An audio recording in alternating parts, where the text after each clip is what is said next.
tu vois, il y a un truc que vous avez qui est inestimable et qu'on pourra pas vous retirer, c'est votre réputation. Regardez, avec Eddie, on s'est dit, c'est une dinguerie là. On vient de recevoir un ex-président.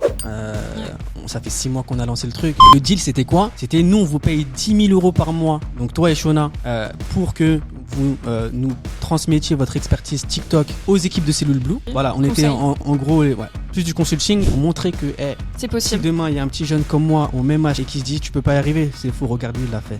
Tu vois ce que je veux dire? Ouais, devenir un exemple. Je pense que c'est ça mon why en fait. Question que je pose à tous mes invités, c'est quoi la meilleure décision que t'aies prise dans ta vie?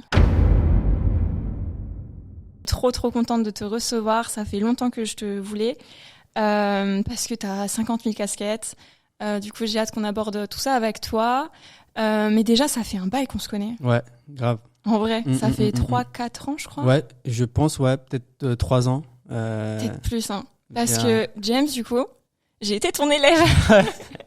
Sur la formation SMMA Academy, exactement. Ouais, j'avais acheté la formation SMMA, qui m'avait pas mal aidé d'ailleurs à structurer et tout. Et du coup, je t'avais eu en call. Après, au fur et à mesure des années, je te suivais sur YouTube, je te suivais sur Insta. Après, moi, j'ai commencé un petit peu à m'exposer et tout. Et du coup, donc, j'ai suivi tes aventures. Et je vais te laisser te présenter après, mais James, t'as tout fait. Genre, t'as fait agence, formation, e-com, et là, t'es dans le business physique. Ouais, exactement, ouais. Comment tu te présentes? C'est vrai que j'ai fait pas mal de choses. Il y en a qui peuvent dire, c'est pas ouf, tu vois, faudrait surtout rester focus sur un seul truc. Moi, j'aime bien tout faire, tout tester, du moins. Ouais. Comment je me présente? Comme quelqu'un de très simple, finalement, très créatif. Et je pense que c'est pour ça que. C'est très créatif. Ouais. Je me souviens, tu vois, il y a peut-être, j'ai quel âge? J'ai 28, peut-être 8 ans, j'étais en stage chez Weekend Desk en tant qu'assistant Google Ads. À l'époque, ça date, tu vois. Ah, t'étais à Google Ads au début. Au tout début. Et c'est marrant, je te vois pas dedans. Pour moi, c'est pas assez créatif, tu vois. Exactement. C'est trop pragmatique. Tu vois, je me souviens, lors de mon entretien, Shirley, je sais pas si un jour tu tomberas sur ce podcast, mais en tout cas, je te passe une grosse dédicace, qui était ma tutrice.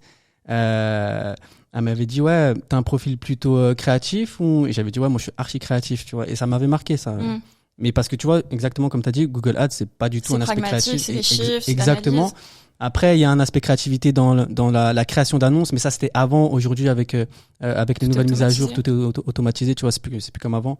Mais ouais, je suis quelqu'un de très créatif, très bordélique. Tu peux pas être les deux. Ouais, oui, c'est vrai que tu peux être les deux. Ouais. En fait, je pense que je suis bordélique. Et je pense, vu le train de vie que t'as, t'es obligé d'être un minimum organisé.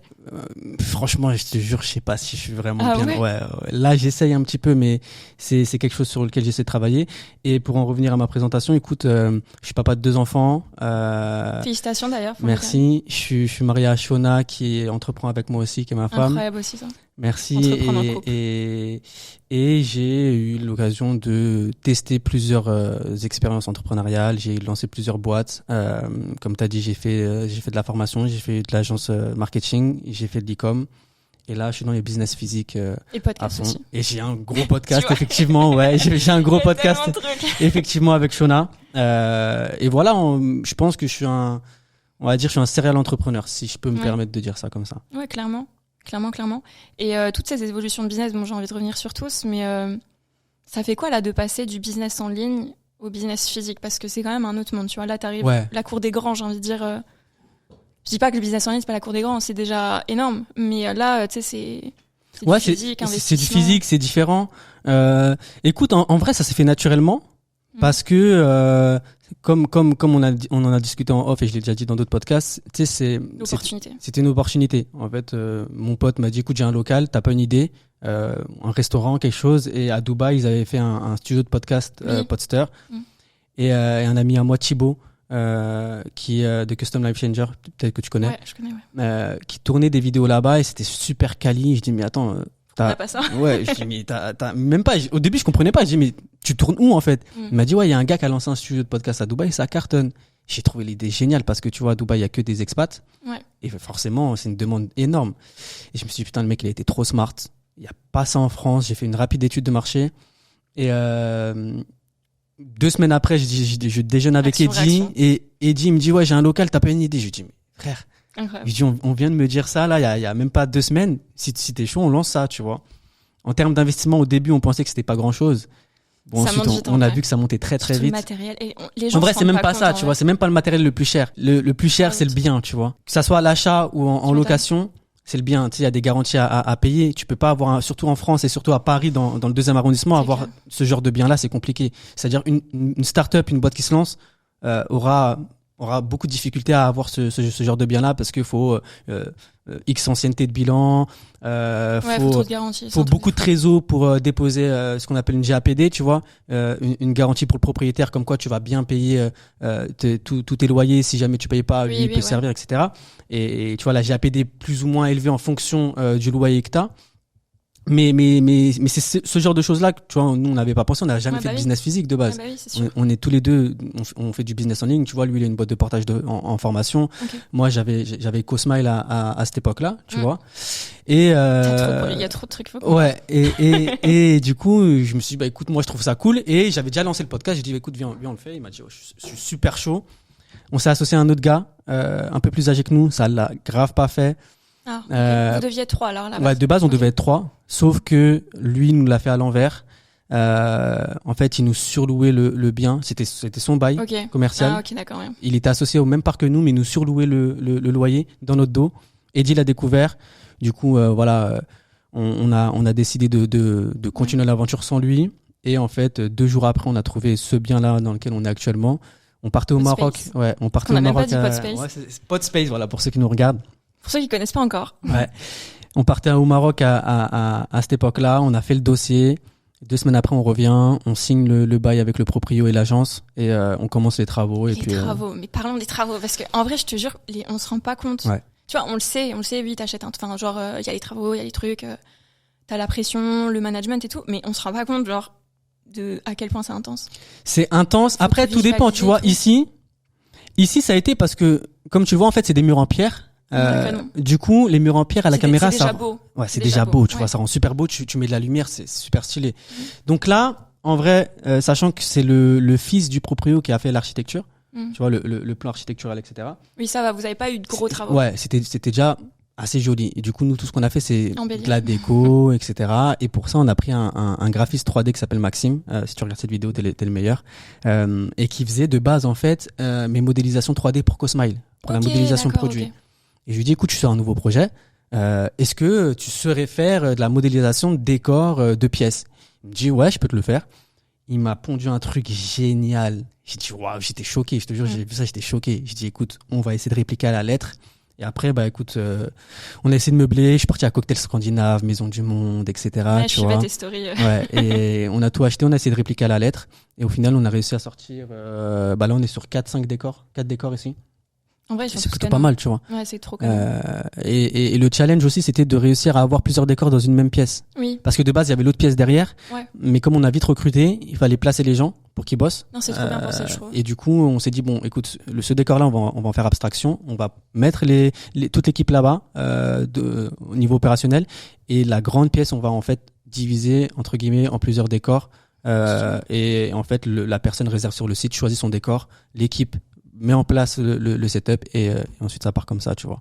Ah non, franchement, c'est super carré. En plus, moi, quand t'as fait cette annonce-là, moi, j'étais genre chez moi à essayer de faire mon podcast, je pétais un plomb avec le setup, je pétais un plomb, tu vois, vraiment. Tu sais que tout le monde a le même discours. Mais c'est un truc de fou. Et tu vois, quand t'arrives ici, tu t'occupes de rien, genre. Ouais, mais c'est ça, en fait. Tellement incroyable. C'est ça, tu vois, c'est pas seulement un lieu où tu viens créer, mais t'as rien à faire. Ouais, t'as le service, tu t'assois, voilà. C'est beau, tu vois. Je sais que le rendu il va être incroyable. J'espère que le rendu sera bien. Mais juste le décor il est trop beau, tu vois. Mais ouais, c'est incroyable. Genre vraiment, je pense que de toute façon vous êtes arrivé pile au bon moment. Et puis parce que là, au moment où on parle, vous ouvrez un deuxième studio à Paris, à Barcelone. Ouais, exact, ouais. À Barcelone. Ça s'est fait vite au final. Parce que là, on est en novembre. On est le 30 novembre. Ouais. Vous avez ouvert quand ici? Ici, on a ouvert le 20 juin, c'était la soirée de lancement. Non, mais c'est un truc de fou. Le 20 juin, c'était la soirée de lancement. Et le 1er juillet, on a commencé à recevoir les premiers clients. Sachant que dès le mois de juillet, on a fait peut-être 60-70% de résa sur le calendrier. Incroyable. Et puis là, surtout, vous développez, tu vois. Ouais, là, on développe. Là, on est full sur studio sur 3 semaines. Mais en fait, ce qui est impressionnant, c'est la vitesse à laquelle ça a évolué, dans le sens où tout s'est fait très rapidement. Tu vois, on a recruté notre premier CDD, Jérémy. On n'était même pas sûr. Au mois d'août, je crois, si je dis pas de bêtises. Fin juillet, je crois qu'il était là. Et ensuite, on a recruté à balle, parce qu'on on en avait besoin. Tu vois, on a fait pas mal d'erreurs aussi, surtout au début. Parce que, encore une fois, la demande était plus forte que ce que tu imaginais. Exactement. On n'avait pas calculé ça. Et au-delà de ça, j'apprenais un nouveau métier. Dans le sens où j'étais déjà créateur de contenu. Je diffusais des vidéos sur YouTube, même si j'avais pas une grosse audience sur le business. Aussi. J'avais lancé le podcast avec Shona. Donc, j'avais mis un pied dans l'écosystème, dans la créateur économie. Et je connaissais un petit peu, tu vois, toutes les problématiques un petit peu d'un créateur de contenu lambda. Mais j'étais pas vidéaste. Parce que là, on est sur de la vidéo, on est sur de la production, on est aussi sur de l'audio, tu vois. Et ça, c'est un vrai métier. Et c'est pour ça que je dis, aujourd'hui, on a tout à disposition pour créer un business. Moi, ce que j'ai fait, et je te jure, c'est vrai, c'est que moi, tu t'es formé sur YouTube. Ouais, je me suis formé sur YouTube. Mais moi, quand j'ai un truc en tête, je suis un fou. Genre, quand j'ai un truc en tête, je passe matin, midi, soir à regarder des vidéos YouTube sur ça, tu vois. Et je fous, et je tombe sur des vidéos YouTube, tu sais, mais qui ont 100, 200 vues, mais qui ont énormément de valeur et qui m'aident à résoudre des problématiques ça, c'est auxquelles j'ai pas pensé. Tu vois. Exactement, bien tu vois. Là, mais qui apprennent trop de choses. Et je me souviens, franchement, sur YouTube, toutes les vidéos How to Create a Podcast Studio, je crois que je les ai toutes faites. Je les ai toutes faites. Il y en a pas une que je connais pas, tu vois. Et il y a plein de trucs que je connaissais pas, la régie, la régie de prod, parce que là c'est une mini régie qu'on a derrière, tu vois. Plein de choses que je connaissais pas finalement et qu'aujourd'hui j'arrive à maîtriser. Et c'est là que tu dis en vrai, en très peu de temps, tu peux te former sur des choses très très techniques, tu vois. Et c'est pour ça que je remercie moi l'ère dans laquelle on vit, parce qu'aujourd'hui, c'est pour ça que tu vois, il y a des petits cracks de 17, 18 ans qui te font des trucs de ouf, mais parce qu'ils ont tellement d'informations à disposition qu'ils peuvent tout faire, tu vois. Ah ouais, j'en parlais avec Adam juste avant, justement des gars qui ont genre 16 ans, mais ils sont tellement chauds parce que juste ils ont pris l'opportunité de se former et de passer à l'action. Ouais, c'est impressionnant, franchement, c'est impressionnant. Mais voilà, tu vois, YouTube, incroyable. Formation, tout appris sur le tas. On a fait des erreurs. Mais je pense, votre force, c'est le passage à l'action, en masse. C'est ça, tu vois. C'est pas juste de blablater, genre vous avez fait directement. Et ça a toujours été comme ça, en tout cas, ça a toujours été ma vision des choses sur tout ce que j'ai entrepris depuis le début. Pareil, Cosmile, tu vois. Cosmile, c'est pareil. Mais tous les projets que t'as fait, franchement, ils ont bien pris, tu vois. Ça va. Ça a pas été le truc de fou, tu vois. Ouais, Cosmile, ça a été un beau projet. Plus d'un an. Monté super vite aussi. L'ascension, c'était rapide, tu vois, quand même, je trouve. Mais parce que après, dès que j'arrive à avoir un truc qui mord à l'hameçon, j'arrive à y mettre mon focus pour le développer, tu vois. Après, j'ai pas encore eu la chance de faire un exit sur un de mes projets, mais je suis pas un gars pressé, tu vois. Chacun son timing, je l'ai toujours dit. Si ça arrive dans 10 ans, ça arrivera dans 10 ans. Si dans 3 ans, on arrive à revendre Podspace à X millions, je serai le plus heureux du monde, tu vois. Mais je sais que je le ferai, en toute humilité. Mais parce que, en fait, c'est une logique. Oui, c'est logique. C'est juste une logique, tu vois. Bien sûr. J'ai travaillé trop de temps pour ne pas atteindre mon objectif. Mon objectif, c'est de faire un exit, tu vois. Donc, je sais que ça arrivera quand je sais pas, mais voilà, faut pas être pressé dans la vie. Tout arrive à point. Surtout dans le business, tu vois. Mais c'est bien ce que tu dis parce que, tu vois, je trouve qu'aujourd'hui, il y a trop d'entrepreneurs qui se lancent pour les mauvaises raisons, en mode vas-y, je veux gagner 10 000 euros par mois en 3 mois, tu vois. Non, les gars, soyez patients, voyez long terme, vous allez faire tellement plus si vous voyez plus long terme, quoi. Exactement. Et puis faut pas se le cacher. En tout cas, en France, gagner de l'argent en France, c'est difficile, hein. C'est difficile. Il y a même pas 4 jours, je monte en haut avec Eddie pour manger, on rencontre notre proprio de ce bien-là. Et lui-même nous disait, tu vois, il est propriétaire de tout l'immeuble, de tout le 160, c'est à lui. C'est bien placé. Ouais, c'est trop bien placé. Même le café que tu vois, la grosse caisse quand t'arrives là, c'est à lui. Okay. Et il nous disait, moi, j'ai eu la chance d'avoir ce patrimoine-là grâce à mes parents, mes grands-parents, etc., qui sont battus, qui ont travaillé pour avoir ça. Et aujourd'hui, l'État me prend 75% de mes recettes. C'est dingue, tu vois, d'entendre ça. Et lui, tu vois, nous dit, donc ça me fait chier. Moi, qu'est-ce que je vais céder à mes enfants? Parce qu'ils font que grappiller, tu vois. Et il disait, les gars, si vous voulez faire de l'argent en France, c'est compliqué. Et venant d'un gars qui quand même fait beaucoup d'argent mensuellement par an, qui est une autre génération, tu vois. Tu vois, entendre ça quand même, ça te démotive pas, mais ça te remet les idées en place dans le sens où c'est pas facile d'entreprendre. Oui, c'est clair. Et il y a trop sur Internet la facilité. Ouais, je sais pas comment expliquer ça, tu vois. En fait, c'est simple d'entreprendre parce que vous pouvez vous former, mais c'est pas facile. Tu vois. Exactement. Et voilà, c'est ça que je voulais dire. Il y a trop une vision biaisée en fait de l'entrepreneuriat en France, avec toutes les vidéos YouTube que tu peux voir en disant passer de 0 à 10 000 euros en X temps, c'est facile, etc. Mais il y a rien qui est facile dans la vie. Ouais, clairement. Et puis tu vois, moi, je pars de l'avis que ceux qui font beaucoup d'argent d'un coup, genre, je sais pas, avec des TikTok et tout, pour moi, c'est de l'argent qu'ils perdent aussi vite. Mais totalement. Par exemple, tu vois, je pense qu'on va pas répondre à toutes tes questions, mais vas-y. La conversation est tellement intéressante qu'on discute un peu de tout. Je vois en ce moment, il y a une grosse hype sur la monétisation de TikTok. Il y a que ça, mais c'est la trend. Enfin, c'est cool, tu vois. Ouais, c'est cool. Moi, je le touche, le fonds créateur. Cool. Franchement, et ça, c'est pas ton business principal. Ça paye bien. Et c'est pas mon business principal. Mais ça paye bien. Et tu vois, tous les, je sais pas comment les appeler.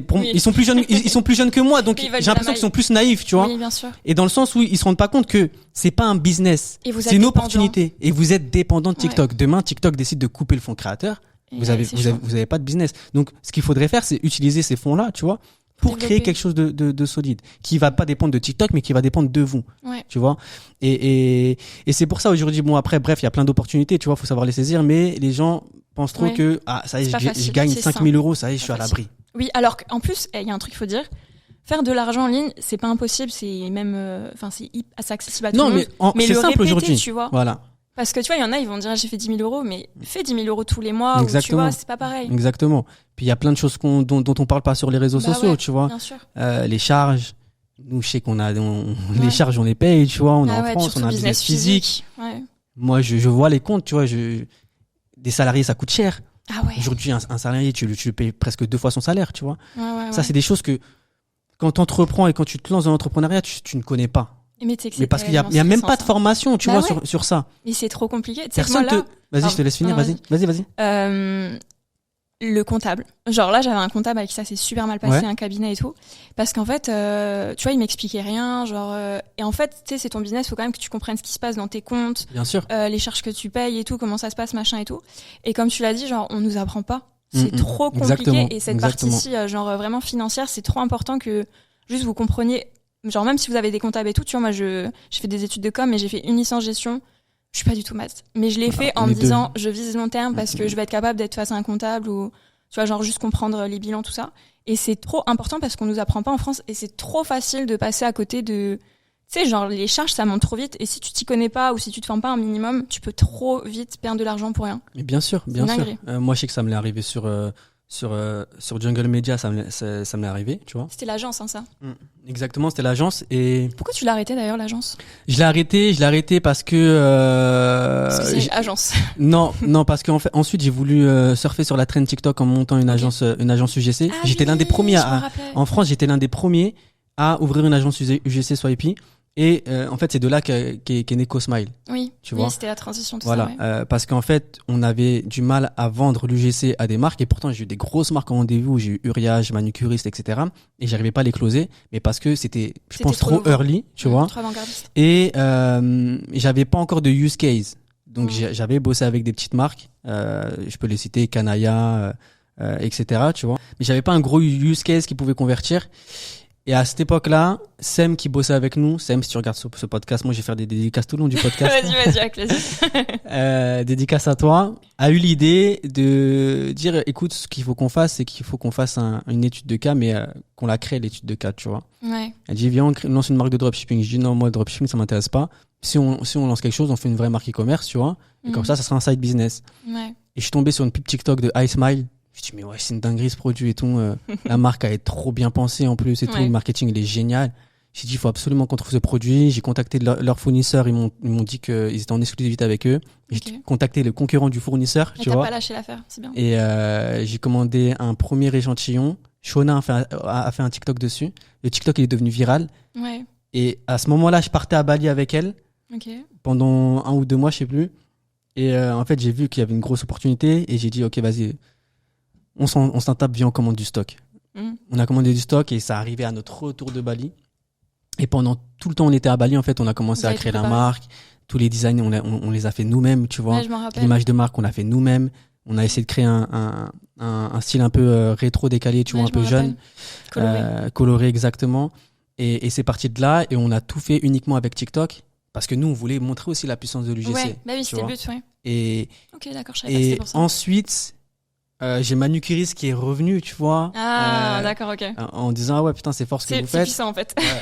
Mais en fait, CoSmile prenait tellement que j'ai fait le choix de de pas me focus sur Swipey. De miser sur et de me focus à fond sur Cosmile. Cosmile, ça a pris super bien en plus. Hein. Ça a grave. Franchement, j'aurais pu pousser encore bien plus loin. C'est marrant de voir les transitions parce que je sais que c'est Cosmile après qui vous a amené vers plus la création de contenu, tu vois. C'est trop marrant comment tout ça glisse. Tout s'enchaîne.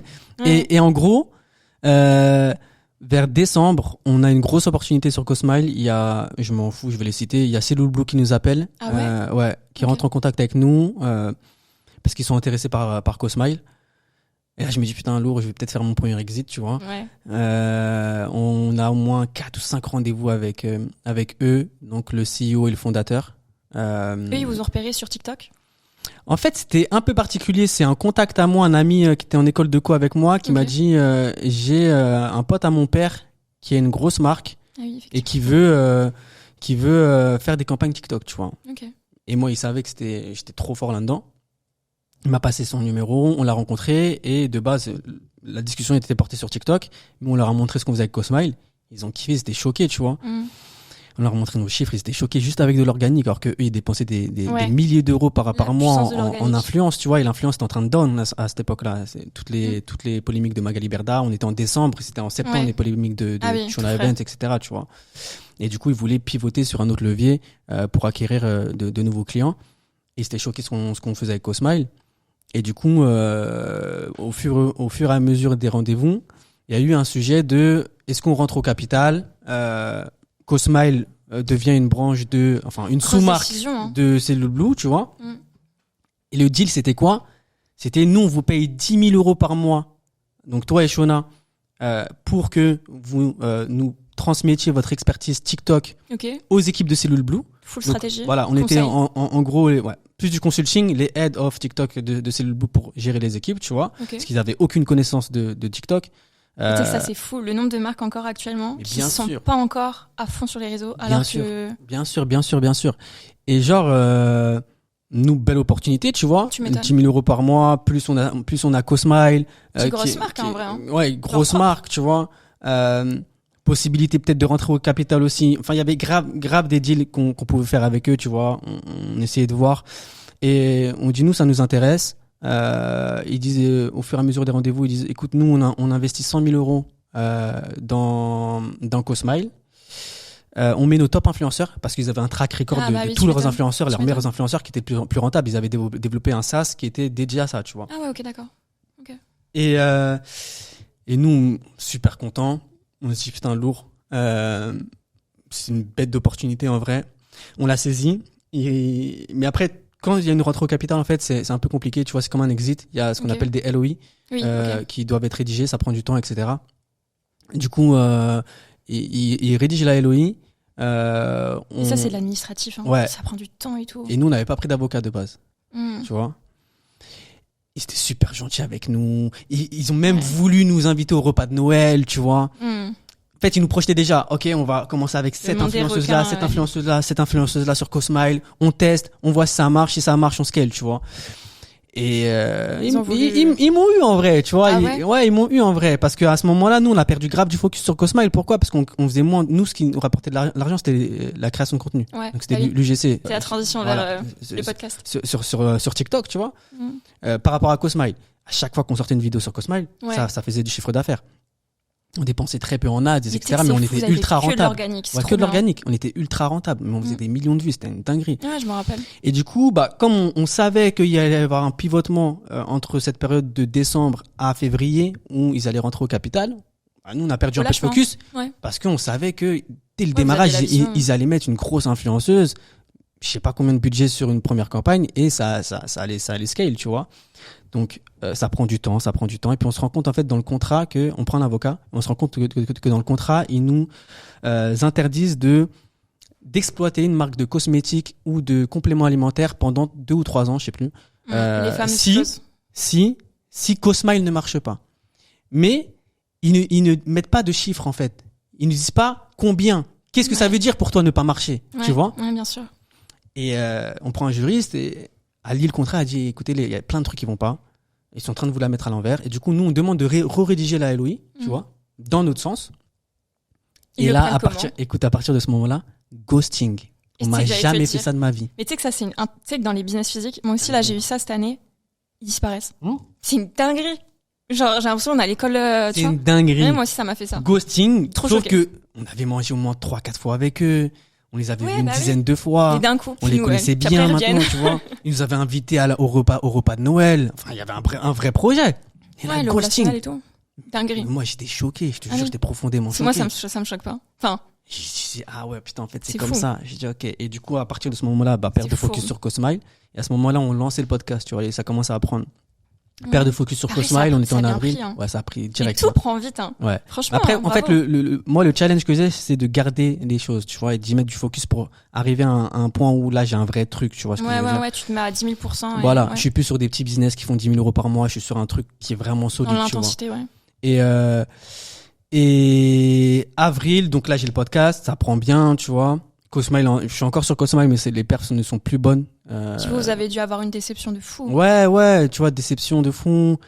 On savait pas trop où on allait. Mais moi, je pense que c'est de la vie de façon de base. Mais pause. Vous avez eu des nouvelles là à l'heure actuelle ou pas? Jamais. Jamais. Jamais, je te jure. Il y a pas longtemps, je me suis dit, putain, tu sais quoi, je vais l'appeler. Ah, c'est une dinguerie. Mais en vrai, je me suis dit, non, je vais pas le faire, mais je le ferai pas. Et tu sais, le seul truc qui marche quand on te gosse, parce que moi, ça m'a fait ça cette année. Genre, je vais revenir cabinet de comptable, arnaque et tout. Ils répondent plus. Bah, j'ai pété un scandale sur Internet. Et là, crois-moi qu'ils m'ont répondu. Ouais, au pire. Mais tu sais, en plus, maintenant, avec la visibilité qu'on a, on pourrait les éteindre. Bah oui. Et là, t'inquiète pas qu'ils te rappelleraient. Tout gentiment. Mais j'ai même pas envie. Et en avril, on commence le projet Podspace. Je réinvestis de l'argent. Je reprends des risques, du coup. Mais je suis pas seul, je suis avec Edine, c'est mon frérot. Attends, ça, c'était juin. Là, t'as dit avril. Avril, on commence le projet. Okay. En fait, depuis janvier, on parlait déjà aussi de créer Podspace. Mais ça prenait du temps parce que les histoires avec l'ancien associé, tu vois. Et c'est bien parce que là, tu dévoiles tous les derrière des business que les gens voient pas. Ouais, exactement. En vrai, je sais même pas si je l'ai déjà dit dans un podcast en plus. Exclu. Mais encore des galères, on en a eu plein d'autres, tu vois. C'est normal, je fais partie du process, mais ce qu'il faut, c'est bien rebondir et pas lâcher, quoi. C'est ça. Parce qu'il y en a plein qui auraient abandonné, tu vois. Ouais, de ouf. Après, moi, tu sais, dans ma vie, j'ai toujours, je me suis toujours dit, je rebondirai quoi qu'il arrive. Je suis vraiment pas stressé, tu vois. J'ai tellement confiance en moi, tu vois. Je sais de quoi je suis capable. Je comprends. C'est pas le chemin A, ce sera le chemin B ou voilà, chemin C. exactement. Ouais. Et ma mère, souvent, tu vois, elle me dit, putain, mais comment tu fais pour ne pas être stressé comme ça? Des fois, elle me dit, t'as pensé à ça? Je dis, non, t'inquiète. Mais juste le t'inquiète. Ah, Souf, dit, oh, t'exagères quand même, tu vois. Mais pareil, là, tu vois, pour le café, il y a grave, j'avoue, le café, ça me stresse pas, mais. Parce qu'ils font aussi un café. Ouais. Ça ne s'arrête plus. Mais non, mais je comprends parce que c'est vraiment les business physiques, tu vois. Genre là, c'est vraiment encore une fois le monde des grands, tu vois. Pour nous, vu qu'on vient du en ligne, mais je pense que tu vois, vous êtes bien parti pour. Vous avez tout. J'espère. Et tu vois, il y a un truc que vous avez qui est inestimable et qu'on pourra pas vous retirer, c'est votre réputation. C'est le truc qui vous apporte tout, qui fait que tu vois, là, vous êtes booké pendant 3 semaines. Genre, la force des réseaux sociaux. Mais de ouf. Et ça, les gens, tu vois, je comprends pas. Ils se rendent pas compte, en fait, que les réseaux sociaux aujourd'hui, c'est tout, tu vois. Personal branding, les gars. Mais de fou. C'est inestimable. C'est ce qui prend le plus de temps. Parce que tu vois, toi, au final, ton personal branding, ça fait des années que je le travaille, Ouais, YouTube. Et encore, je le travaille à demi-mot, tu vois. Non, quand dans même. Le sens où, je vais pas être à fond dessus. Oui, parce que t'as tes business. Et là, parce que j'ai plus trop le temps, mais j'essaie d'être là quand même, tu vois. Mais ça fait des années que t'es là, tu vois. Et ça fait des années que j'essaye d'être là, donc je suis là, tu vois. Aujourd'hui, c'est ce qu'on disait, genre, ici, vous rassemblez les gens. C'est ça. C'est trop stylé. C'est ça. Ça, tu sais que c'est ma plus grande fierté, en fait. Plus que le business, de rassembler les gens. Je parlais ça avec Shona la dernière fois. Je disais, en vrai, tu sais pourquoi je suis grave content? Parce qu'on a réussi à créer un endroit où on rassemble des gens et des gens viennent se rencontrer. Ils sont pas vus. Ils ont échangé pendant des années sur Internet, tu vois, comme toi et moi. Et puis on se rencontre en vrai, tu vois. Ouais. Parce qu'il y a un lieu aujourd'hui qui le permet. Mais surtout, le milieu du business en ligne, c'est tellement niché. C'est dur de se rencontrer en vrai, tu vois. On est tous quatre coins du monde. Donc ça, c'est vraiment stylé, quoi. Ouais, franchement, c'est une putain de fierté. Et puis même, tu vois, c'est un projet qui a du sens. Ouais, oui. Je fais pas juste une agence marketing, tu vois. C'est vraiment un projet qui a du sens et qui aide les personnes. Ouais, qui aide les personnes à se développer, qui aide les personnes sur plein de points. Qui à faire connaître aussi, parce que je pense que vous, là, depuis le début, vous avez dû voir des belles histoires aussi, des podcasts qui passent ici. Mais grave. Mais je vais passer une grosse dédicace. Je t'ai dit, je peux passer que dédicace à Malek. Je te l'enverrai, Malek, ce podcast. Tu vois, Malek, il est venu, Malek délégué, peut-être que tu le connais. Ah, mais oui, oui, bien sûr. Il cherchait un endroit pour tourner, tu vois. Il avait déjà testé un studio, ça s'était mal passé. Et nous, on lançait, il nous a fait confiance. Je lui ai dit, t'inquiète, moi, t'auras pas de galère. cas, t'auras peut-être des petites, mais c'est le lancement, faudra être, mais on fera tout pour que ça se passe bien. Moi, je vous trouve ultra carré. Hein. Et là, on a reçu François Hollande. Pardon? Ouais, on a reçu François Hollande, mais grâce à Malek. Il est venu. Genre, t'as dit la phrase blanc. Il était là. Ah ouais? Je te jure. Il est super sympa, non? Trop gentil, François Hollande. Il est venu, il nous a dit félicitations les gars pour ce que, non, mais attends, James, vous avez reçu un président. C'est une dinguerie. Fin du game, là. C'est une dinguerie. J'étais chez moi, je me souviens, il y a Yara, l'assistante de prod de Malek, qui m'envoie un message, qui me dit, James, s'il te plaît, fais quelque chose pour nous. Parce que, assez que le studio est full, tu vois. Et eux, souvent, Malek, vous m'envoyez des demandes à des last minutes, tu vois. Donc, j'essaie de faire en sorte de décaler des personnes. C'est pas évident, en plus. Surtout des grosses personnalités. Ouais. Et j'ai dit, écoute, je vais voir ce que je peux faire. On va essayer de caler. Et j'ai eu la chance il y a une cliente qui a été très gentille, qui a compris, tu vois. Raphaëla, qui a décalé sa session pour laisser François Hollande. Et du coup, on a pu accueillir François Hollande chez Podspace. L'épisode sort le 3 décembre. Je pense que le tien va sortir un peu plus tard. C'est pour ça que je communique dessus. Ouais. Et on s'est regardé, avec Edion, on s'est dit, mais c'est une dinguerie, là. On vient de recevoir un ex-président. Ça fait 6 mois qu'on a lancé le truc. C'est fou. C'est une dinguerie. Là, il y a Matuidi qui vient le 4. Oussama Yomi qui vient de tourner sans permission le 12. On a reçu Alec qui nous a ramené des entrepreneurs de folie, tu vois, et qui a un très très gros podcast, Alec. Ouais, bien sûr. En si peu de temps. Et c'est là que tu vois, quand tu mets du cœur à l'ouvrage et que tu fais les choses bien, vraiment, et que tu dédies vraiment corps et âme, tu vois, à ton projet. Passionné. Ouais, bien sûr. Avec passion, exactement, c'est ça. Ça se ressent. C'est obligé que les gens te le redonnent. C'est obligé. Ouais, bien sûr. Écoute, moi, tu vois, je suis papa, j'ai 2 enfants, je suis marié aussi, tu vois, j'ai une vie de couple. Mais pendant ces 6 derniers mois, et tu peux demander à Shona, j'ai tout donné dans ce projet. Et c'est pour ça qu'aujourd'hui, le résultat est quand même assez convenable, tu vois. Et bien sûr. On récolte aussi les fruits de ce qu'on a semé, tu vois. On a ce qu'on mérite aussi, tu vois. Exactement. Je pense que vous avez répondu à un besoin énorme. Mais comme tu l'as dit, je pense qu'il y a tout l'aspect aussi passion qu'on a vu autour. Enfin, aussi le building public. Je pense qu'il vous a beaucoup nous a trop aidé. Ouais. Vraiment, en vrai, c'est pour ça qu'on a été full. C'est parce que on a décidé de faire du building public. La répétition. Ouais, exactement. Toujours répéter ce que vous faites. Exactement. Ça a été pareil sur Cosmal, tu vois. Cosmal, j'ai fait du building public, ça a marché. Et j'ai déjà dit, écoute, on va faire du building public, ça va marcher. Et ça a marché. On continue, on essaie d'améliorer niveau documentation, tu vois, ce qu'on fait. Mais même si c'est pas, tu vois, une série de vidéos YouTube, c'est des tweets. Même si c'est pas des tweets, c'est des posts LinkedIn. Même si c'est pas des posts LinkedIn, ça sera des stories Insta, je sais pas. Mais en tout cas, on montre ce qu'on fait en live. Et ça, les gens, ils en ont besoin. C'est un storytelling qui vit. Exactement. Et en fait, ils ont même l'impression de faire partir de l'aventure, bien sûr. De faire partie de l'aventure, tu vois. Et ça, c'est fort parce que t'arrives à ramener des gens dans ta cause, à ta cause. Ouais, exactement. Et puis je trouve que tu le fais bien d'ailleurs. Si vous suivez pas James, je vous conseille sur Insta parce que tu sais, on vous voit dans les chantiers, vous expliquez, ok, va falloir qu'on fasse ça, qu'on fasse ci. Enfin, tu vois, c'est trop stylé. Ouais. Et là, pour le coup, tu vois, on parlait de travaux tout à l'heure. Là, ça, c'est un gros challenge. Ouais. Parce que c'est à Barcelone que vous avez beaucoup de travaux. Non, Barcelone, on a eu des gros aussi travaux, mais rien à voir avec ça. Parce que là, il y a 300 mètres de travaux. Et 300 mètres de travaux. C'est énorme. Moi qui n'ai pas en plus manuel, qui n'a jamais mis les pieds, j'ai pas encore acheté de bien IMO, tu vois, c'est un sujet aussi pour moi cette année. Je suis dedans aussi, là, Airbnb et tout. Je sais, j'ai vu. Les travaux, c'est quelque chose. C'est quelque chose. Les ouvriers, tout ça. Ah, c'est quelque chose. Je me bagarre, moi, tous les jours, tu vois, avec le chef de chantier, tu vois. Puis t'as les délais aussi, parce que là. T'as les délais à respecter. Nous, on ouvre le 16, là, c'est le 16. On va aller visiter tout à l'heure. C'est pas fini, tu vois. Et puis il y a plein de trucs à penser. On ouvre un café en haut, il y a plein de trucs que moi j'avais pas pensé.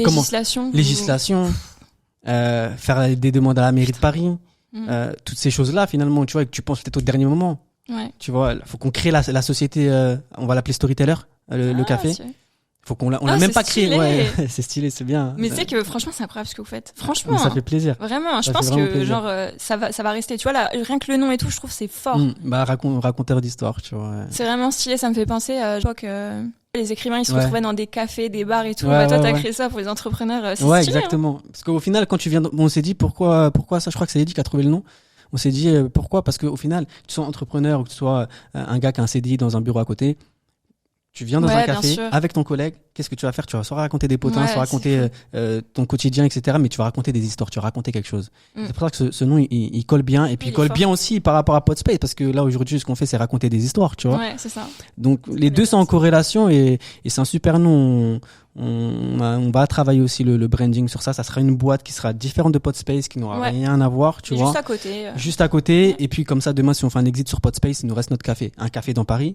C'est une assurance vie. Surtout en ce moment, tu vois, là, il y a la crise IMO. Genre, les gens, ils se rendent pas compte, mais dans 10 ans, tu seras content, tu vois. Ouf. Vraiment, faire long un terme, café dans Paris, c'est vraiment une assurance vie de fou, tu vois. Ah ouais, vraiment.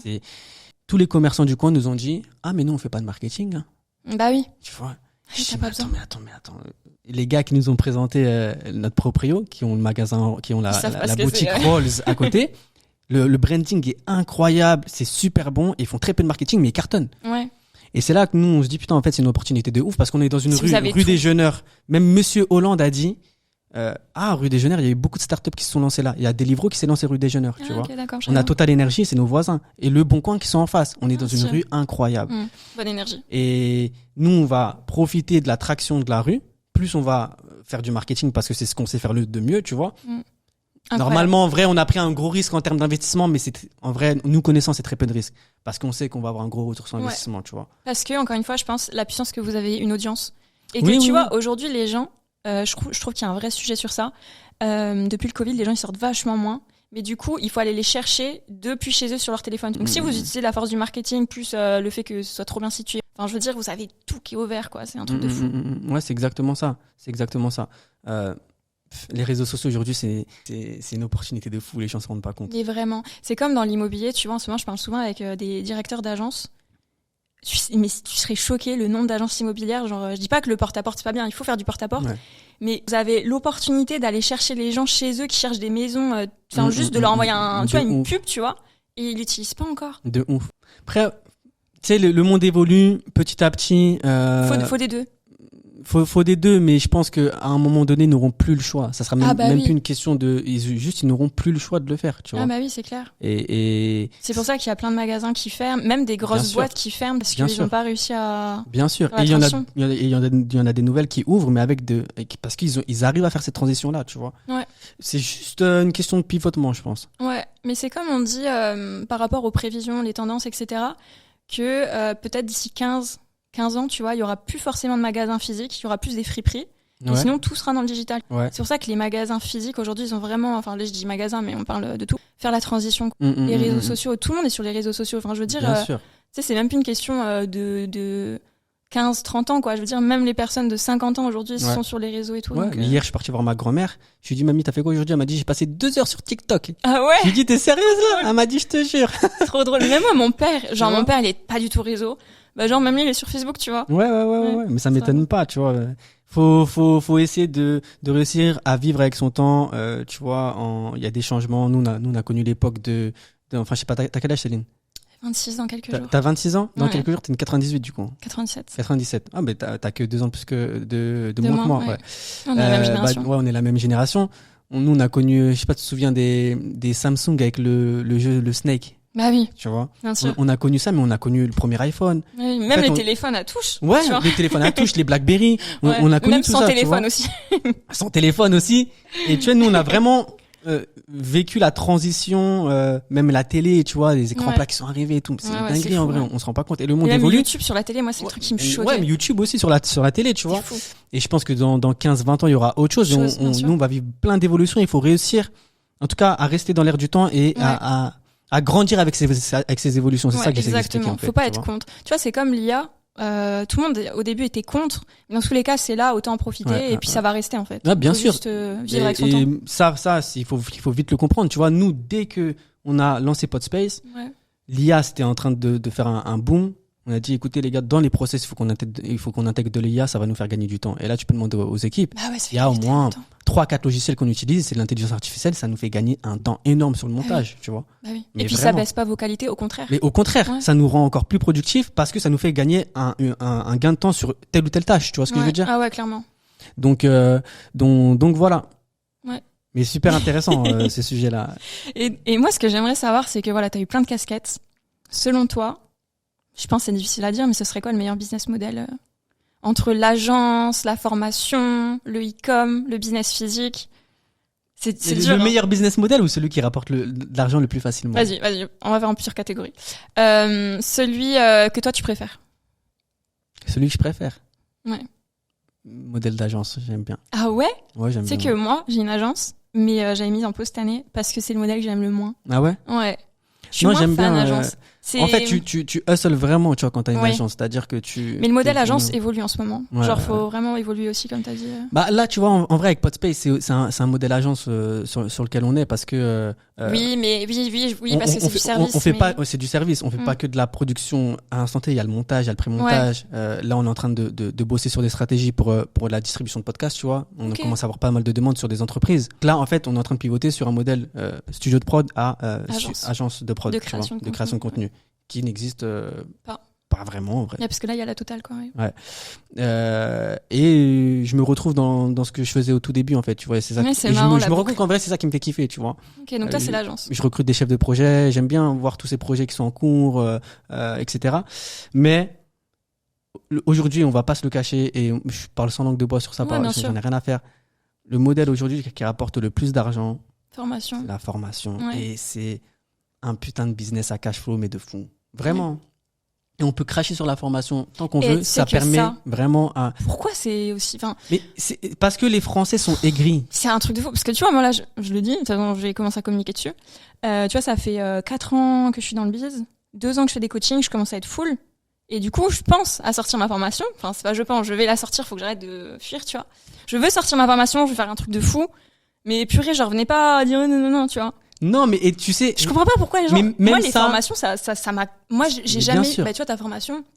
Moi, j'investis grave dans des formations et heureusement, ça m'a grave permis de scaler mes business et tout. Tu vois, heureusement qu'il y a des formations. Si les gens, je suis désolée, ce que je veux dire, c'est cru, mais je dirais, si les gens ils achètent des formations arnaques, je suis désolée, ça se voit quoi. C'est de votre faute. Bien sûr. Après, c'est comme tout, tu vois. Il y a du bon, il y a du moins bon et il y a du mauvais. Et les Français, maintenant, toujours le moins bon. Voilà. Les Français aiment bien généraliser. Parce qu'il y a des très bonnes formations. Moi, je suis jamais tombée sur une mauvaise formation, la vérité, hein. Encore une fois, tu vois, faut c'est bien une question de choix. choisir et tout. Faut faire attention. Je sais qu'il y en a qui ont abusé et tout, mais je sais pas, je comprends pas pourquoi c'est même aussi encore aujourd'hui, il y a plein de formations. C'est juste les mecs ont une communauté, ont choisi l'opportunité de lancer une formation pour monétiser leur communauté, mais derrière ils mettent pas la qualité, tu vois. Oui, mais ça se voit. En fait, tu vois, ça se voit aussi quand il y en a, il va juste sortir une formation pour faire de la thune. Genre moi, je vais faire une formation parce que je peux plus prendre de gens et puis le personal branding ça se développe et j'ai envie que ça soit accessible à plus de gens, tu vois. Mais il y en a, ils vont juste, tu sais, ils sont même pas experts quoi. Ils vont te sortir une formation juste pour dire. Bien sûr. Je suis désolé, moi j'ai payé 24 000 € mon école de commerce, tu vois. On va parler des écoles, ouais. C'est. J'ai payé 24 000 € mon école de commerce. J'ai jamais plus appris sur Internet. Ouais. Que dans mon école de commerce. Exactement. Bah, pourtant, j'ai payé très cher mon école de commerce. Tu vois ce que je veux dire? Ouais, bien sûr. J'aurais mis 24 000 € en formation sur Internet. J'aurais pris des skills de fou. Je serais formé sur je sais pas moi, JavaScript, tu vois, vraiment des trucs qui m'auraient servi, tu vois. Plein de trucs comme ça, le copywriting, etc.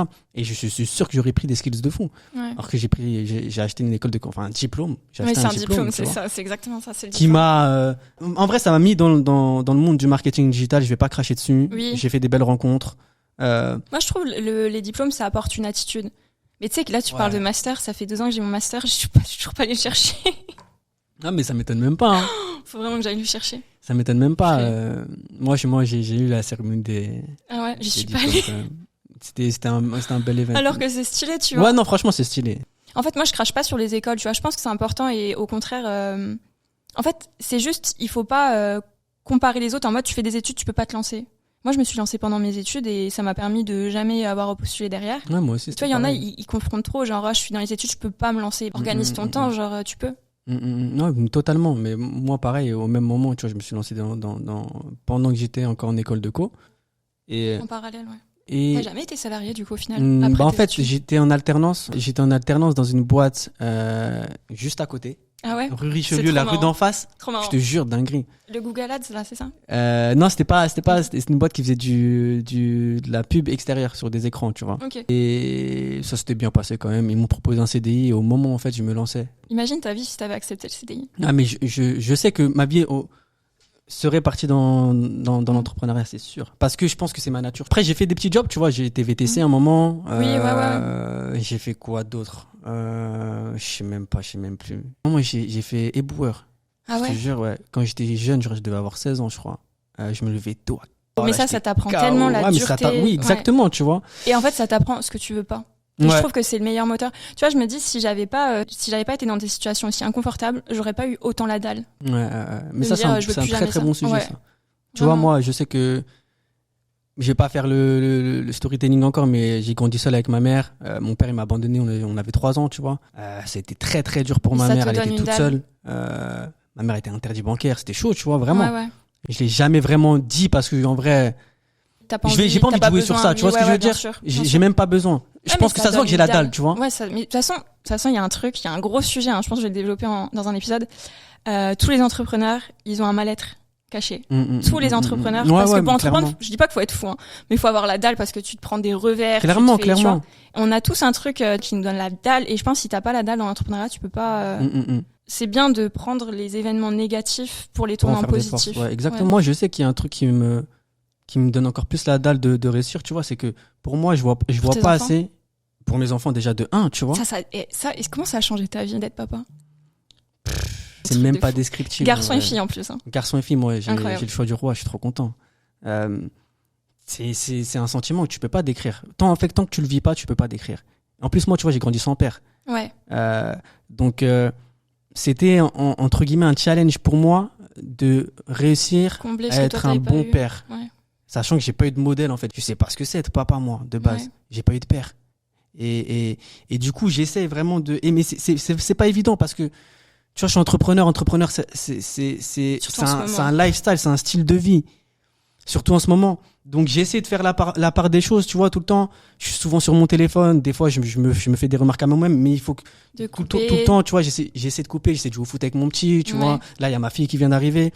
Mais c'est pas évident. De garder ces moments-là. C'est vrai que c'est important. Parce que tu vois, dans l'entrepreneuriat, ça aussi, la gestion vie pro, vie perso. Moi, c'est un truc qui a vachement changé cette année. C'est-à-dire qu'avant, je vivais que pour le taf. Genre, j'avais pas de limite et tout. Et tu vois, maintenant, j'habite avec mon copain, j'ai mon petit chat. Tu vois, il y a ce truc où le soir, genre, je coupe. Ouais. Et parce que je veux pas, genre, courir après le business tout le temps pour développer. Et je passe à côté de ma vraie vie, tu vois. Exactement. Et ça, il y en a beaucoup. Je pense que, tu vois, là, je pense à des gars, même des cadres, qui ont divorcé, qui ont jamais vu leurs enfants grandir et tout. Et ça serait un vrai échec, je pense, pour le coup. Mais de ouf. Et tu vois, ça, c'est une question que je me suis grave posée en me disant, écoute, James. En étant papa, ouais. Ouais. Fais attention, tu vois. T'as une famille.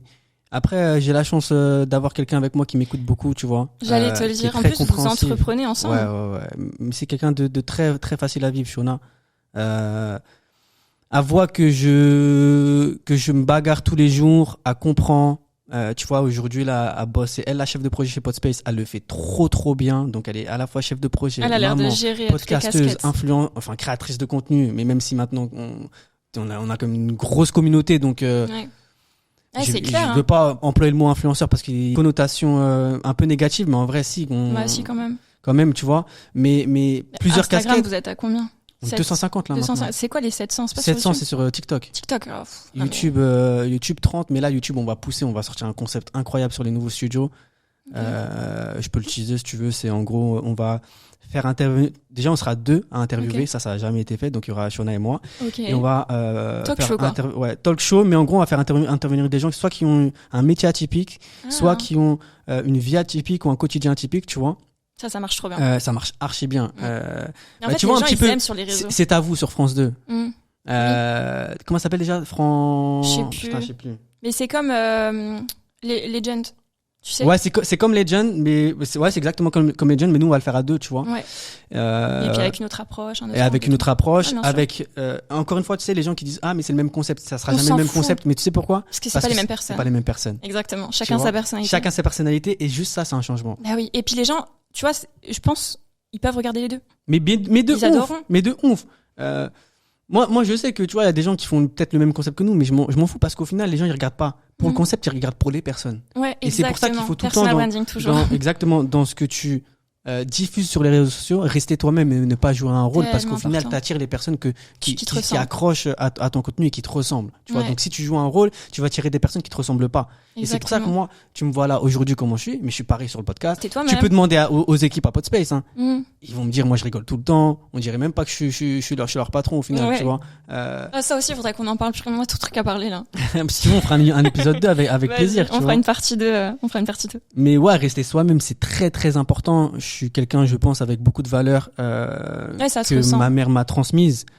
J'ai pas envie de me perdre j'ai eu une conversation avec un entrepreneur hier par rapport à ça, tu vois, par rapport à l'ego des entrepreneurs. Ça, encore un autre sujet. Ouais, encore un autre sujet. Mais tu vois, quand tu commences à avoir de l'argent, Oui, il y en a, ils se sentent plus. Enfin, Forcément. Pas, ils se sentent plus, ça dépend. Il y a l'ego aussi qui vient, qui prend une plus grosse part dans ta vie, tu vois. Et ça, c'est un truc qu'il faut gérer. J'ai l'impression que dans l'entrepreneuriat, l'ego, des fois, c'est ceux qui en font pas beaucoup. Genre, dès qu'ils vont faire 5000 par exemple, alors qu'il y a des gars qui font genre 100 000 le mois, ils disent rien. Mais bien sûr, mais tu sais pourquoi? Parce que ces personnes-là, ils sont pas habitués à faire de l'argent. Ouais, c'est l'envie de prouver. Tu vois, et c'est aussi c'est aussi l'envie de prouver, de ouf. C'est grave ça. Ouais. C'est grave l'envie de prouver. D'être respecté, tout ça. Et c'est exactement ça, tu vois. C'est juste une question d'ego, finalement. D'ego, ouais, c'est vraiment de l'ego. C'est ça. Et puis en vrai, bon, moi, ça fait maintenant plusieurs années que j'entreprends. Donc j'ai passé plusieurs paliers différents. Oui. Tu sais en ce moment, c'est exact. Je vois l'entrepreneuriat, c'est un jeu. T'as le niveau 1, t'as le niveau 2. C'est ça. Mais c'est exactement ça, tu vois. Et il y a le premier palier qui est le déclic. Ah, je peux faire de l'argent sur Internet. Tu vois, ça, c'est le premier palier. J'ai fait 300 € en vendant un site web ou je sais pas quoi, tu vois. Parce que moi, mon premier site web, je l'ai vendu à 400 €. C'est pour ça que je te disais ça. Ouais, non, mais je comprends. Et ensuite. Tu sais que j'ai déjà vendu des vidéos à 2 €, putain. Ah ouais? Mais tout ça, même si c'est juste des choses qui te font réaliser que c'est possible de vendre de la prestation sur Internet, tu vois. Et t'as ces premiers paliers là, t'as le premier palier de je peux vivre mensuellement en me tirant un salaire, un revenu grâce à la création de contenu, grâce à ça, et en fait finalement grâce à mes compétences, voilà. T'as les paliers où tu commences à créer une boîte, t'arrives à embaucher, tu passes les 5 000, 10 000 € de chiffre d'affaires, et puis ensuite tu dépasses les plus gros paliers, tu vois. Et au final, c'est que des chiffres. Aujourd'hui, sur Podspace, on est ultra rentable, on fait des chiffres magnifiques sur ce type de projet-là, tu vois. Ouais. On en ouvre un deuxième. Mais, tu vois, Cosma, il faisait déjà des chiffres. Enfin, j'ai eu la chance de faire des business qui dégageaient quand même pas mal de chiffres d'affaires. Ouais. Donc, ça m'impressionne plus aujourd'hui. Oui. De faire 40, 50 000 € de chiffre d'affaires par mois. C'est le parcours des gens. Exactement. Mais au-delà de ça, je sais parce que en fait, tu peux vite te comparer à un gars qui va mettre sur Twitter j'ai fait 70 000 € de et puis en plus entre ceux qui de chiffres exactement de chiffres, mais c'est pour ça que je communique même plus mes chiffres moi. Moi aussi j'aime pas parce qu'en fait il y a pas besoin, en fait c'est pas ça qui est impressionnant. Voilà, c'est même pas ça qui est impressionnant, et en vrai je suis arrivé à un stade où j'ai même pas besoin de prouver. Mais c'est exactement ça, j'ai même pas besoin de prouver. Ma boîte tourne, on fait des chiffres. Le jour où on voudra communiquer, on communiquera, tu vois. Il y a aussi les questions de levée de fonds, etc. Faut faire attention à ce que tu diffuses sur Internet, tu vois. C'est super attention. C'est ça aussi, ça c'est un gros sujet. C'est un très très gros sujet. En ce moment, je me bats avec un ancien client qui était trop clivant. Ah ouais? Et genre à un moment, arrête quoi. Ouais, mais genre fais gaffe parce que tu vois, genre tu veux des vues, mais derrière, tu ruines la confiance de tes clients. On se rend pas compte, hein. Exactement. Et ça, dans l'entrepreneuriat, en ce moment, il y en a plein qui veulent être provocateurs. Il y en a plein. Et juste faites gaffe parce que vous savez pas les opportunités que vous loupez ou juste l'image que vous donnez. Et ça, je le dis tout le temps sur Twitter. La réputation, vous en avez qu'une. Ouais. Ça va très vite. Moi, il y a un gars que j'aime bien de base par rapport à son contenu, par rapport à ce qu'il véhicule, et qui depuis un petit moment diffuse du contenu un peu clivant, tu vois. C'est Marvin Endai, tu vois. Qui a non, mais tu peux le dire parce que de toute façon je dis pas de mal de gens de base, surtout de gens avec qui j'ai jamais discuté, mais qui je suis convaincu est une personne super gentille et avec beaucoup de valeurs.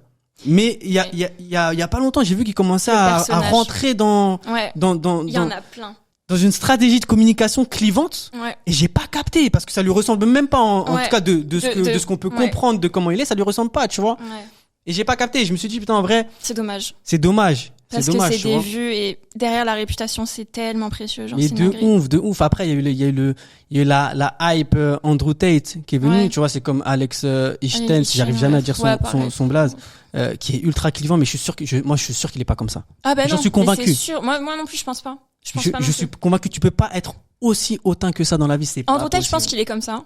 Je pense que c'est aussi pour ça qu'il marche. Il accentue. Peut-être, mais tu vois, mais Alex, juste... pour moi, c'est une copie. Tu vois. Mais au-delà d'être une copie, c'est juste que je pense qu'il joue un rôle parce que ça lui rapporte de l'argent, tout simplement, et il s'en tape de son image. Il a dit, je m'en fous, moi, de ce que les gens pensent de moi. Mais d'un côté, c'est une bonne chose, hein. Moi, personnellement, j'en ai rien à foutre de ce que pensent les gens de moi. Donc, j'ai mes proches, tu vois, ils savent de ce que je vaux, mes valeurs, etc. Ouais, bien sûr. Les autres, j'en ai rien à foutre. Je me suis mangé, en vrai, avec Shonan, on se mange pas beaucoup de haters, tu vois. On a la chance d'avoir une communauté bienveillante, mais parce qu'on est des gens bienveillants de base. Exactement, t'as la communauté qui te ressemble. Voilà, exactement. On diffuse pas de haine. On se positionne pas sur des sujets qui sont touchy, parce qu'on n'a pas envie de le faire. Mais je pense que même si vous le faisiez, ça serait bien fait, tu vois. Je pense que ça serait dans la bienveillance et la douceur, tu vois. Et Et une fois ou deux, on a reçu un ou deux messages, mais je calcule pas. Oui, c'est pas, oui. Et c'est même pas méchant. À partir du moment où t'es en adéquation, toi, avec ce que tu fais et ce que tu dis, en vrai, le reste, tu t'en tapes, tu vois. De ouf. Mais juste rester soi-même, tu vois. Surtout avoir des valeurs, vraiment. Parler de l'ego, si tu veux, mais c'est dur.